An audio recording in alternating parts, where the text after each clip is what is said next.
So IPL 2026 நடந்துகிட்டு இருக்கு. நம்ம ஒவ்வொரு மேட்சாக நம்ம ரிவ்யூ பண்ணிகிட்டே இருக்கோம்.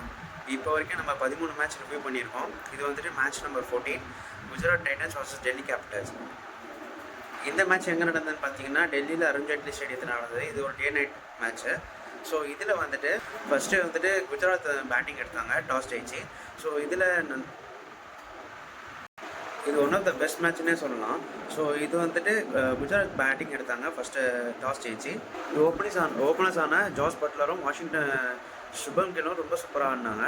ஸோ சுபம் கில் வந்துட்டு 70 ரன்ஸ் எடுத்தார். ஜாஸ் பட்லர் வந்துட்டு 35 பாலில் 52 ரன்னு, 4 சிக்ஸஸ், ஒரு பவுண்டரிஸ் அடித்தார். ரொம்ப சூப்பராக ஆடினாங்க. ஒரு நல்ல 15 ரன் பார்ட்னர்ஷிப்பாக வந்துச்சு ரெண்டு பேருக்கு நடுவில். அடுத்து வாஷிங்டன் சுந்தரோடைய மெய்டன் 15 சொல்லலாம். ரொம்ப சூப்பராக ஆடினார். 32 பாலில் 55 ரன் அடிச்சு ரொம்பவே சூப்பராக ஆடினார். ஸோ என்ன பிரச்சனைனா வாஷிங்டன் சுந்தருக்கு எதுக்கு பவுலிங்கே கொடுக்க மாட்டேங்கிறாங்கன்னு புரியல. ரொம்ப சூப்பராக பேட்டிங் ஆடினார்.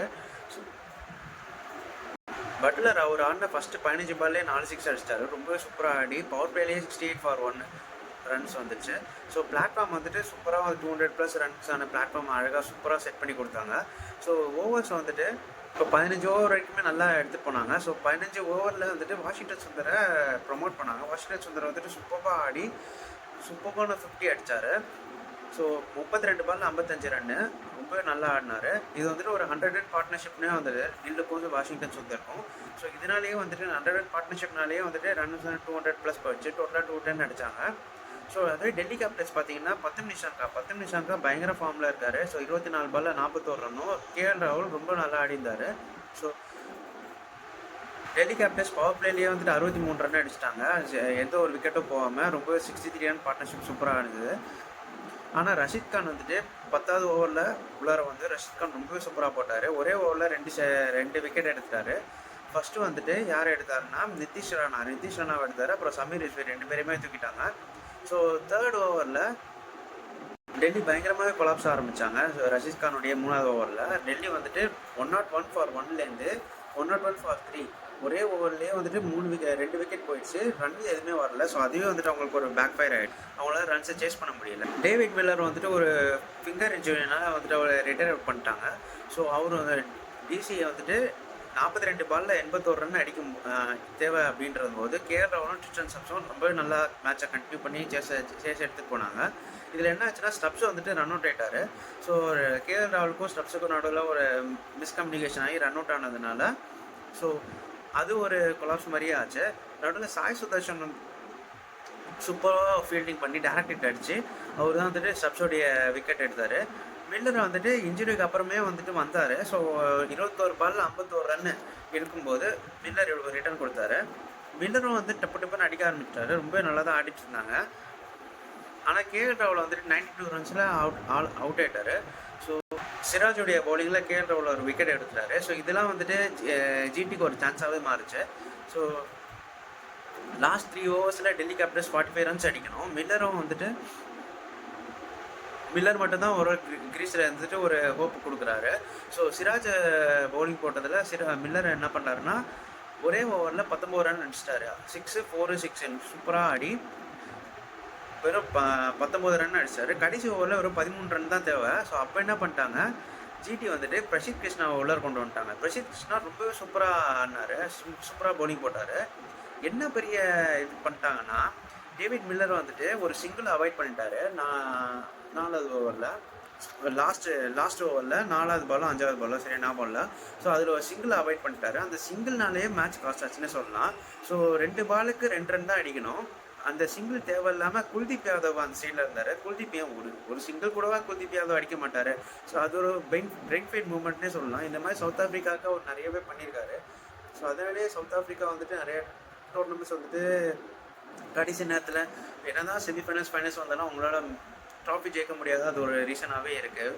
ஸோ டக்குன்னு ஒரு முடிவு எடுத்து ஈஸி சிங்கிள்ஸ் தான். அது ரொம்ப கஷ்டமான சிங்கிள்லாம் கிடையாது. குல்தீப் வந்துட்டு ஒரு சிங்கிள் எடுத்து கொடுத்து அவர் ஒரு ரன் அடிக்க மாட்டாரா, குல்தீப் ஒரு சிங்கிள் அடிக்க மாட்டாரா, அப்படியே அடிச்சிருந்தா சிங்கிள் அடிக்கலனாலுமே மேட்ச் டையாக இருக்கும், சூப்பர் ஓவர் தான் போயிருக்கும். ஆனால் வந்துட்டு டேவிட் மில்லர் இல்லை நான் வந்துட்டு ஒரே பாலில் 2 ரன் அடிச்சிடறேன்னு சொல்லி அது ஒரு இதுவாகி லாஸ்ட் பாலில் சிங்கிள் எடுத்தாங்க. ஆனால் அதில் ரன் அவுட் ஆகிட்டாங்க. இதனாலேயே வந்துட்டு ஒரு சூப்பரான வின்னு ஜிடி வந்துட்டு வெறும் 1 ரனில் மேட்ச் ஜெயிச்சிருந்தாங்க. ஸோ பிரசித் கிருஷ்ணா வந்துட்டு கடைசியாக ரொம்ப ஸ்லோ பவுன்சராக போட்டு மில்லர் அதை கனெக்ட் பண்ண முடியல. ஸோ அப்போது வந்துட்டு நான் ரன் ஓடுறேன்னு சொல்லி ஓடி ரன் அவுட் ஆயிட்டாங்க. ஸோ இதனாலேயே வந்துட்டு இது ஒரு மேட்ச் சேஞ்சிங் மூமெண்ட்னே சொல்லலாம். டெல்லி வந்துட்டு கையில் இருந்த மேட்ச்சை அப்படியே விட்டாங்கன்னே சொல்லலாம். மேட்ச் ரொம்பவே க்ளோஸாக போச்சு. 20 ஓவரில் வந்துட்டு குஜராத் டைட்டன்ஸ் வந்துட்டு 210 ரன் அடித்து 4 விக்கெட் போயிருந்தது. ஆனால் டெல்லி கேபிட்டல்ஸ் பார்த்தீங்கன்னா 20 ஓவரில் 209 ரன்னு 8 விக்கெட்டு. இது வந்து ஒரு மார்ஜின் ஆஃப் எரர்னே சொல்லலாம். ஒரு ரன் ஈஸியாக ஓடி இருந்தாலே மேட்ச் ஜெயிச்சுட்டு இருப்பாங்க. பிரசித் கிருஷ்ணாவுடைய ஸ்லோவர் பால்ஸ் வந்துட்டு ரொம்பவே சூப்பராக வைட்டராக இருந்தது. ஸோ அதனாலேயே வந்துட்டு மில்லரால் அதை கனெக்ட் பண்ண முடியல. ஜாஸ் பட்லர் ஒரு சூப்பரான ஒரு டேரக்ட் ஹிட் அடித்தார் அண்டர் ஆர்ம் த்ரோவில். ஸோ அதனாலேயே வந்துட்டு குல்தீப் யாதவ் ரன் அவுட் ஆயிட்டார். ஸோ இது ஒரு ஹார்ட் பிரேக்கிங் மூமெண்ட்னே சொல்லலாம் குஜராத் டைட்டன்ஸுக்கு. இது ஒரு ஹார்ட் பிரேக்கிங் மூமெண்ட்னே சொல்லலாம். குஜராத் டைட்டன்ஸ் வந்துட்டு டெல்லி சூப்பராக அடித்தாங்க. கேஎல் ராகுலுடைய நாக் வந்துட்டு பயங்கரமாக இருந்தது. 92 ரன்ஸ் அடிச்சிருந்தாரு கேஎல் ராகுல். கிட்டத்தட்ட சிங்கிள் ஹேண்டில் அவரே ஜெயிச்சு கொடுத்துற மாதிரி இருந்தது. ஆனால் வந்துட்டு கடைசி நேரத்தில் அவங்களால ஃபினிஷ் பண்ண முடியாதனால லைனை அவங்களால கிராஸ் பண்ண முடியல. ஸோ இது ஜிடி வந்துட்டு ஒரு ரன் விக்டரியில் சூப்பராக ஜெயிச்சிட்டாங்க. இது ஒரு த்ரில்லர் மேட்ச்னே சொல்லலாம். GT versus Delhi capital. So அடுத்து என்ன மேட்ச் நடந்ததுன்னு பார்த்தீங்கன்னா Lucknow super giant versus Kolkata knight riders. இது எங்கே நடந்ததுன்னா ஈடன் கார்டன்ஸ் நடந்தது. இதில் வந்துட்டு லக்னோ சூப்பர் ஜெயின்ஸ் வந்துட்டு டாஸ் ஜெயிச்சு பவுலிங் தேர்வு வந்தாங்க. இதில் கொல்கத்தா வந்துட்டு 20 ஓவரில் 181 ரன்ஸ் அடித்தாங்க. 181 ரன் 4 விக்கெட்டு தான் எழுந்தது ஃபர்ஸ்ட் இன்னிங்ஸில். ஸோ ரொம்பவே நல்லா போட்டிருந்தாங்க. இது ஈடன் கார்டன்ஸில் இது ஒரு 200+ அடிக்க வேண்டிய ஸ்கோர் இது. ஆனால் வந்துட்டு அவங்க 181லேயே வந்துட்டு ஷட் டவுன் பண்ணிட்டாங்க. ஸோ ஃபின்னாலில் வந்துட்டு சீக்கிரமாகவே ஏர்லியாவாக அவுட் ஆகிட்டார். அஞ்சிகர் ரஹானே ரொம்ப சூப்பராக ஆடி 41 ரன்ஸும், அங்கரீஷ் ரகுவன்ஷி வந்துட்டு 45 ரன் அடித்து சூப்பராக ஒரு 84 ரன் பார்ட்னர்ஷிப் 2 பேருக்கு நடுவில் வந்தது. மிடில் ஓவர்ஸில் எல்லாத்தையும் சூப்பராக பவுலிங் போட்டாங்க. முகமது ஷமியாக இருக்கட்டும், ஸ்பின்னர்ஸாக இருக்கட்டும், 10 to 15 ஓவர்ஸில் வந்துட்டு நல்லாவே டைட்டாக போட்டாங்க. ஸோ கேகேஆரால் பவுண்டரி ஸ்டீட் பண்ணவே முடியல அந்த ஓவரில். ரோமன் பவர் வந்துட்டு ஒரு நல்ல ஃபினிஷனே கொடுத்தாருன்னு சொல்லலாம். 24 பாலில் 39 ரன்னும். கேமரோன் கிரீன் ஓரளவுக்கு நல்லா ஆடினார். 24 பாலில் 32 ரன் அடிச்சு கொஞ்சம் ஃபைனல் 5 ஓவர்ஸ்க்கு வந்துட்டு 66 ரன் அடித்தாங்க 2 பேருமே. இதனால வந்துட்டு டோட்டல் வந்துட்டு 180+ போச்சு. எல்எஸ்சி பார்த்தீங்கன்னா இது ஒரு வீக் சைடும் சொல்ல முடியாது, ஸ்ட்ராங் சைடும் சொல்ல முடியாது. ஆனால் அன்எக்ஸ்பெக்டட் சைடாகவே இருக்குது எல்எஸ்சி பொறுத்த வரைக்கும். என்னதான் வந்துட்டு வைபவ் வராராவும் நவ்தீப் சைனியும் சீக்கிரமாகவே வந்துட்டு எல்எஸ்சியோடைய ஓப்பனிங்ஸை ஸ்டக் பண்ணாலும் மார்க்ரமும் சரி மிச்சல் மார்ஷும் சரி ரொம்பவே வந்துட்டு சீக்கிரமாக அவுட் ஆகிட்டாங்க. ஆனால் ரிஷப் பண்ட்டும் அடிப்பாருன்னு பார்த்தா ரிஷப் பண்ட்டும் 10 ரன்னுக்கே அவுட் ஆகிட்டாரு. ஸோ எல்எஸ்சி வந்துட்டு ஒரு கட்டத்தில் ரொம்பவே ஸ்ட்ரகிள் பண்ணியிருந்தாங்க. ஸோ 128 for 7 விக்கெட் போயிடுச்சு. ஸோ ஆயுஷ் பதவிக்கு தான் ரொம்ப நல்லா ஆடிருந்தார். 34 பாலில் 54 ரன்னும். ஸோ அது ஒரு நல்ல ஒரு பார்ட்னர்ஷிப் வித் முகுல் சௌத்ரி சொல்லலாம். முகுல் சௌத்ரி ரொம்ப சூப்பராக ஆடினார். பயங்கரமாக வந்துட்டு கிட்டத்தட்ட சிங்கிள் ஹேண்டடாக லக்னோவுக்கு வந்துட்டு மேட்ச் ஜெயிச்சு கொடுத்தாருன்னே சொல்லலாம். ஸோ கேம் வந்துட்டு ஆல்ரெடி போயிடுச்சு. ஆனால் போன கேமை அப்படியே மொத்தமாக மாற்றி முகுல் சௌத்ரி தான் வந்துட்டு கிட்டத்தட்ட சூப்பராக ஆடி கொடுத்தாரு. 7 6 அடித்தார் அவர் ஆடின மேட்ச்சில். லாஸ்ட்டு 12 பாலில் 30 ரன்னு தேவைப்படும் போது முகுல் சௌத்ரி கேமரா கிரீனை போட்டு ஒரே ஓவரில் 2 6 ஒரு 4 பயங்கரமாக ஆடி அது ஒரு 16 ரன் போச்சு. ஸோ அது அப்போவே ஒரு நல்ல ஹோப் கொடுத்தாங்க.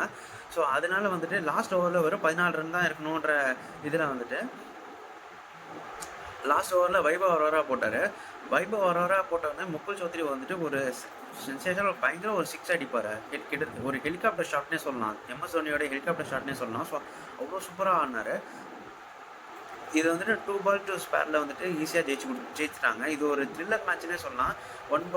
லாஸ்ட்டில் வந்துட்டு 1 பாலில் 1 ரன் அடிக்கணும். இப்போ பேட் வந்துட்டு சுத்தமாக முகுல் சௌத்ரி வந்து கனெக்டே பண்ணல. இருந்தாலுமே 1 ரன் ஓடிட்டாங்க.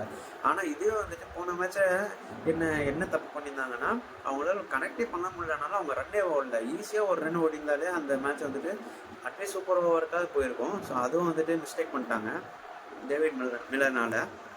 டெல்லி கேபிட்டல்ஸ் அது ஒரு லாஸ்னே சொல்லலாம். ஸோ இது ஒரு ஃபைனல் பால் வில்னே சொல்லலாம். 1 பாலில் 1 ரன் அடித்து சூப்பராக முகுல் சௌத்ரி வந்துட்டு பயங்கரமாக ஆடி கொடுத்தாரு. முகுல் சௌத்ரியும் ஆவேஷ் கானும் ரொம்பவே நல்லா லாஸ்ட் பார்ட்னர்ஷிப் போட்டு 54 run stand 8th wicket partnership. இதெல்லாம் வந்துட்டு ஒரு highest ever successful IPL run சேஸ்னே சொல்லலாம் இந்த மேட்ச்சை. ஸோ இதனால் லக்னோ சூப்பர் ஜெயின்ஸ் வந்துட்டு பாயிண்ட் டேபிளில் முன்னாடி இருக்காங்க. கேகேஆர் இப்போ வரைக்குமே ஒரு மேட்ச்சுக்கும் ஜெயிக்கலை. ஸோ அடுத்த என்ன மேட்ச் பார்த்தீங்கன்னா royal challengers Bangalore versus Rajasthan royals match number 16. இது வந்துட்டு ஒரு நைட் மேட்ச். இது எங்கே நடந்ததுன்னா குவாஹாத்தியில் நடந்தது. ஸோ ஃபஸ்ட்டு வந்துட்டு ராஜஸ்தான் ராயல்ஸை டாஸ் ஜெயிச்சு சேசிங் எடுத்தாங்க, பவுலிங் ஃபர்ஸ்ட் எடுத்தாங்க. இதில் ஹைலைட்டே அந்த வைபவ் சூரியவன்ஷி தான். என்ன மாதிரி ஆடுறாரு அந்த பையன், கிட்டத்தட்ட ஒரு ஃபியர்லெஸ் பேட்டிங்னே சொல்லலாம். ஃபஸ்ட்டு மேட்ச்சை வந்துட்டு பும்ராவை அடித்தார், அப்புறம் ஹெசல்வுட் அடித்தார். அவர் அடிக்காத ஆளே இல்லைன்ற மாதிரி எல்லாரையும் போட்டு பொலன்னு பொழந்துட்டு இருக்காரு. இப்போ எஸ்எஸ்சி ஜெய்ஸ்வாலும் ரொம்பவே சூப்பராக ஆடினார் அந்த மேட்ச்சில், கிட்டத்தட்ட ரொம்பவே நல்லாவும் ஆடினார். ஆனால் வைபவ் சூரியவன்ஷி ஆடும்போது எஸ்எஸ்சி ஜெய்ஸ்வால் வந்துட்டு இன்னமும் கம்மியாக ஆடுற மாதிரி ஒரு ஃபீலிங் கிடைக்குது. ஸோ ஃபில்சாட் வந்துட்டு இப்போ ஆர்சிபி பேட்டிங் பற்றி பார்ப்போம்.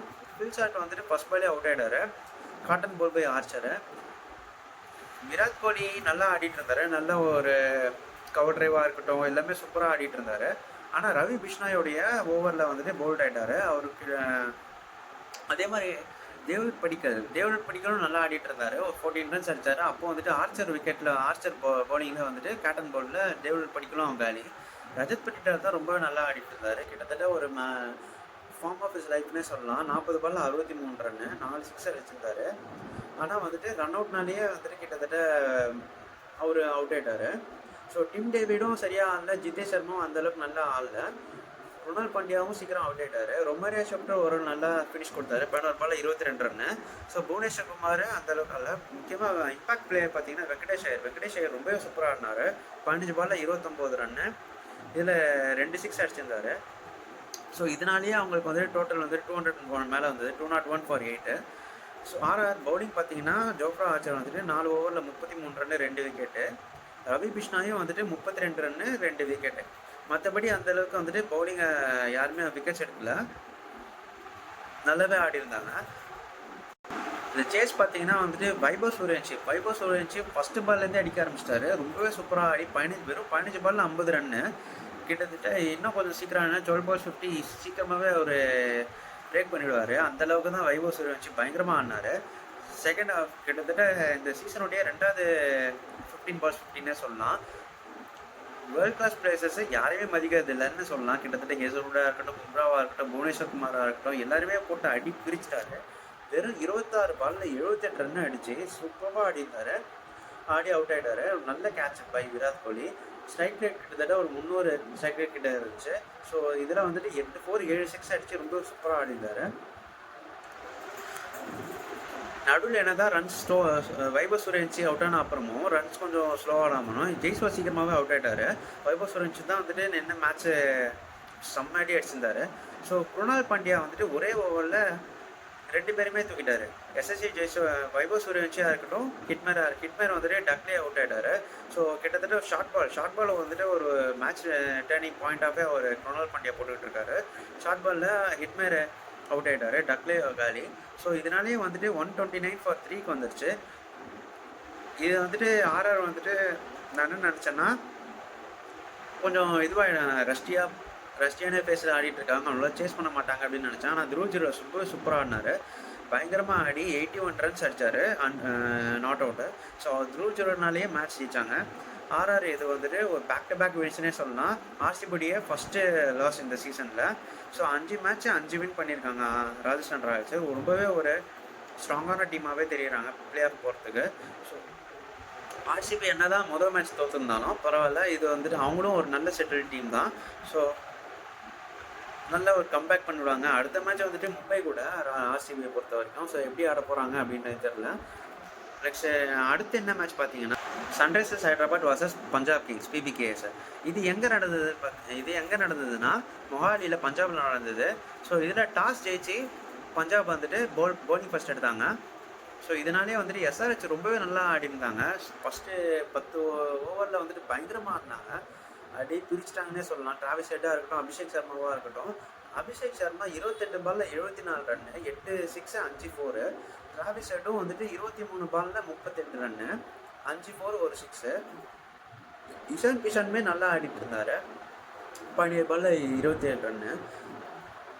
ஹெட்ரிக் கிளாஸன் தான் ரொம்பவே ஸ்லோ பண்ணாருன்னே சொல்லலாம், 33 பாலில் 39 ரன்னு. அனிகேத் வர்மா ஒரு 9 பாலில் 18 ரன்னு, ஒரு 4 ஒரு 6 அடிச்சு பயங்கரமாக வந்துட்டு ஸ்கோர் வந்துட்டு நல்லாவே கிட்டத்தட்ட 10-15 ஓவர்லேயே அவங்க வந்து நான் என்ன நினச்சேன், 15 ஓவர்லேயே வந்துட்டு 180 கிட்ட வந்துட்டாங்க. ஸோ 240 250 மினிமம் அடிப்பாங்கன்னு நினச்சேன். ஆனால் பஞ்சாபோடைய பவுலிங்கை பயங்கரமாக ப்ரூவ் பண்ணிட்டாங்க. ஸ்ரேயஸோடைய கேப்டன்சி பயங்கரமான கேப்டன்சி, ரொம்பவே சூப்பர்பான கேப்டன்சி பண்ணார். நல்ல கேட்சிங்காக இருக்கட்டும், யாரை ஃபீல்ட் பிளேஸ்மெண்ட்டாக இருக்கட்டும், என்ன பண்ணணும் என்ன பண்ணக்கூடாதுன்றது எல்லாமே சூப்பராக பண்ணியிருந்தாங்க. 20 ஓவருக்கு வேறு 219 தான் அடிச்சிருந்தாங்க 6 விக்கெட்டில். 6 விக்கெட் போய் இதில் கிட்டத்தட்ட ஒரு கேம் சேஞ்சிங் மூமெண்ட்னே என்ன சொல்லணும்னா சஷாங்க் சிங் வந்துட்டு அவர் தான் வந்துட்டு அபிஷேக் சர்மாவுடைய விக்கெட் எடுப்பார், இஷான் கிஷனுடைய விக்கெட்டும் எடுப்பார். ரொம்பவே சூப்பராக பவுலிங் போட்டு வெறும் 3 ஓவருக்கு 20 ரன்னு 2 விக்கெட் எடுத்திருந்தார். அஷ்தீப் நல்லா அடிச்சிட்டாங்க. ஆனால் 4 ஓவருக்கு 50 ரன்னு. ஆனால் அவர் விக்கெட் எடுத்துட்டாரு, 2 விக்கெட் எடுத்துட்டாரு. ஜேவியர் பாட்லெட்டு 4 ஓவருக்கு 42 1 விக்கெட்டும். மார்க்கோ யான்சனும் நல்லா போட்டிருந்தாரு 4 ஓவருக்கு 40. ஸோ இது பஞ்சாப்ஸ் பார்த்தீங்கன்னா 223ன்ற ஸ்கோரை டார்கெட்டை வந்துட்டு ஒன்றுமே இல்லாத மாதிரி ஈஸியாக சேஸ் பண்ணிட்டாங்க 18.5 ஓவர்ஸ்லேயே. பிரியாச்சாரியா ரொம்பவே சூப்பராக ஆடினார். 20 பால் 57 ரன்னு, 5 4 5 சிக்ஸஸு. பிரப்சிமரும் ரொம்ப பயங்கரமான ஓப்பனிங் பேராக இருக்குது. பிரியாச்சாரியா இருக்கட்டும், பிரப்சிமரும் சிங்காக இருக்கட்டும். 25 பாலில் 51 ரன்னு, 4 4 4 சிக்ஸு. ஸ்ரேயஸ் ஐயா தான் வந்துட்டு man of the match award. So ஒரு 33 பாலில் 69 ரன்னு, 4 4 5 சிக்ஸு. ரொம்பவே சூப்பராக ஈஸியாக கடைசி வரைக்கும் நின்று ஸ்ரேயஸ் ஐயா இருக்கட்டும், சஷாங்க் சிங் 2 பேருமே நின்று மேட்ச் ஈஸியாக ஜெயிச்சு கொடுத்துருந்தாங்க. 18.5 ஓவர்ஸ்லேயே வந்துட்டு இந்த டார்கெட் ஈஸியாக அச்சீவ் பண்ணிட்டாங்க. பவுலர்ஸ் பார்த்தீங்கன்னா SRHல பவுலிங்கே கிடையாது அப்படின்னு சொல்லலாம். சிவாங் குமார் ஒரு நல்லா போட்டிருந்தாரு, 4 ஓவர் 33 ரன்னு 3 விக்கெட் எடுத்திருந்தாரு. ஹர்ஷ் துபேவும் நல்லா போட்டிருந்தாரு, 4 ஓவர் 38 ரன்னு 1 விக்கெட்டு. மற்றபடி எல்லாருமே சம்மடி வாங்கினாங்க. ஜெயதேவ் 1 விக்கெட்டாக இருக்கட்டும் 3 ஓவரில் 40 ரன்னு கொடுத்திருந்தாரு. ஈசான் மணிங்கா 3 ஓவரில் 46. அப்புறம் ஹர்ஷல் பட்டேல் 2 ஓவரில் 39, நிதிஷ்குமார் ரெட்டி 2 ஓவரில் 20. ஸோ இதெல்லாம் வந்துட்டு நல்ல ஒரு டிஃபெண்டிங் ஸ்கோர்னே சொல்லலாம். 220 240 அடிச்சுட்டு கிட்டத்தட்ட 220 கிட்ட அடிச்சுட்டு அவங்களால டிஃபெண்ட் பண்ண முடியல. வெறும் 1 ஓவர் டு ஸ்பேனில் ஈஸியாக சேஸ் பண்ணுறாங்கன்னா வந்துட்டு SRHுடைய பவுலிங் ரொம்பவே பூராக இருக்குன்னு சொல்லலாம். கேம் சேஞ்சிங் மூமெண்ட் பார்த்தீங்கன்னா அபிஷேக் சர்மா அண்ட் டிராவிஸோடைய பார்ட்னர்ஷிப் வந்துட்டு பயங்கரமாக இருந்தது. 50 பாலில் 120 ரன் பார்ட்னர்ஷிப்பு. அபிஷேக் சர்மா ரொம்பவே சூப்பராக ஆடி 28 பாலில் 74 ரன்னும் பயங்கரமாக அடிச்சிருந்தார். ஆனால் இந்த பக்கம் பார்த்தீங்கன்னா சஷாங்க் சிங்குடைய ஓவர் தான் கிட்டத்தட்ட ஒரு கேம் சேஞ்சிங்னே சொல்லலாம். ஒரே ஓவரில் 2 விக்கெட் எடுத்துட்டாரு. அபிஷேக் சர்மாவை கூட டிராவிஸ் ஹெட்டாக இருக்கட்டும். பிரியாச்சாரியா ரொம்பவே சூப்பரான ஸ்டார்ட் கொடுத்துருந்தாரு. 20 பால் 57 ரன்னும். ஓப்பனிங் ஸ்டாண்ட் மட்டுமே வந்துட்டு 38 பாலில் 99 ரன்னு ஓப்பனிங் ஸ்டாண்ட் இருந்தது. பிரியாச்சாரியா பிரப்சிமரன் சிங்கும். ஸ்ரேயாஸ் ஐயர் ஒரு சூப்பரான நாக் ஆடி 33 பால் 69 ரன்னு. சிவம் குமார் SRHல ஒரு நல்ல ஒரு கேம் சேஞ்சர்னே சொல்லலாம். 4 ஓவரில் 3 விக்கெட்டை எடுத்தது, 33 ரன் கொடுத்துருந்தாரு. ஸோ இதில் பார்த்தீங்கன்னா இது ஒரு SRH வந்துட்டு இப்போ வரைக்குமே ஒரு மேட்சுமே ஜெயிக்கல. பஞ்சாப் ஒரு டாப் டீமாகவே தெரியுறாங்க. லாஸ்ட்டு ஃபைனலில் எப்படி விட்டாங்களோ அதே மூமெண்ட்டமாக கேட்ச் பண்ணிட்டு வந்துகிட்டே இருக்காங்க. ஸோ அடுத்த மேட்ச் என்ன நடந்தது பார்த்தீங்கன்னா நேற்றுக்கு Chennai Super Kings versus Delhi Capitals MH Chidambaram Chennai ஸ்டேடியத்தில் நடந்தது. இதில் CSKவுடைய ஃபர்ஸ்ட் விக்ட்ரி பயங்கரமாக ஆடினாங்க சென்னை சூப்பர் கிங்ஸு. டாஸ் ஜெயிச்சு டெல்லி கேபிட்டல்ஸ் வந்துட்டு பவுலிங் சூஸ் பண்ணாங்க. இதில் CSK பொறுத்த வரைக்கும் சஞ்சு சாம்சன் சூப்பராக ஆடினார். அவருடைய ஃபர்ஸ்ட் செஞ்சுரினே சொன்னால் சென்னை சூப்பர் கிங்ஸ்க்காக பயங்கரமாக ஆடினார்.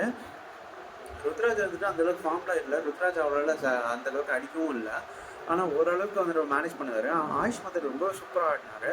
ஆனால் 36 பால் 59 ரன்னு அடித்து ஆயுஷ் மாத்தர் ரொம்ப சூப்பராக ஆடினார். ஆயுஷ் மாத்தரும் சரி சஞ்சு சாம்சனும் கிட்டத்தட்ட செகண்ட் விக்கெட் பார்ட்னர்ஷிப் வந்துட்டு 113 ரன்ஸ் பார்ட்னர்ஷிப் போயிருந்தது. ஆனால் ஆயுஷ் மாத்திரையாவே ஃபோர்த்ஃபுல்லாக ரிட்டையர் பண்ணாங்க. எதுக்கு பண்ணாங்கன்னு தெரியல. நல்லா தான் ஆடினார். 18 ஓவரில் சிவன் துபே கொண்டு வரதுக்கு அது ஒரு நல்ல மூவ் தான் சொல்லலாம். ஆனால் 10 பாலில் 20 ரன்னு அடித்து ரொம்பவே சூப்பராக ஒரு நல்ல ஒரு 212 ரன்ஸு போஸ்ட் பண்ணுற அளவுக்கு வந்துட்டு டோட்டலாக எடுத்துகிட்டு போனாங்க. டெல்லி கேபிட்டல்ஸ் வந்துட்டு சேஸ் பண்ணும்போது ஒரு ஃப்ளைங் ஸ்டார்ட்னே சொல்லலாம். பயங்கரமாக ஆடினார். ஓப்பனிங்ஸில் KL ராகுலாக இருக்கட்டும், 10 நிமிஷம் இருக்கட்டும், 5 ஓவரில் 61 ரன் அடித்து பயங்கரமாக சூப்பராக ஆடிந்தார்.